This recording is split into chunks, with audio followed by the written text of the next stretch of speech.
আপনি জানলে অবাক হবেন যে অন্যান্য মানুষের তুলনায় স্বর্ণকাররা কম দিন বাঁচে। তাদের আয়ু প্রায় 30% কম হয়। মানুষের সৌন্দর্যকে অলংকার দিয়ে ভরিয়ে সুন্দর করে তোলা মানুষের জীবনই সবথেকে অসুন্দর। একটা ছোট লেভেলে সার্ভে করে দেখা গেছে প্রত্যেক 10 জনের ভিতরে 4 জনেরই ডায়াবেটিস বা সুগার আছে, 2 জন কিডনি অথবা হার্টের সমস্যায় ভুগছেন। এছাড়া অ্যাস্তমা, হাঁপানি ও ফুসফুস ক্যান্সারের রোগীও অনেক। এসবের মূল কারণ হচ্ছে ফিজিক্যাল অ্যাক্টিভিটি, তাদের লাইফস্টাইল এবং যে পরিবেশে তারা কাজ করে সেখানকার অনেক সমস্যা। তারা দীর্ঘ সময় একই জায়গায় বসে কাজ করে, কিন্তু তাদের ফিজিক্যাল অ্যাক্টিভিটি, শারীরিক পরিশ্রম বলতে তেমন কিছুই থাকে না। বাইরে ঘোরা বা ওয়াকিং, জিম যাওয়া, এই ধরনের অ্যাক্টিভিটি তাদের কিছুই থাকে না।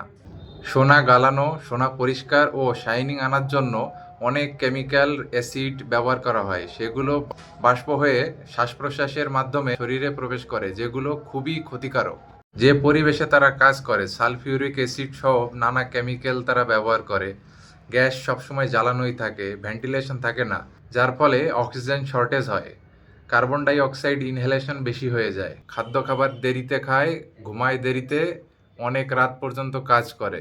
অভিজ্ঞ স্বাস্থ্যবিদদের মতে স্বর্ণকারদের ওয়ার্কশপ মডিফিকেশন খুবই প্রয়োজন, বিশেষ করে ভেন্টিলেশন প্রসেসটা।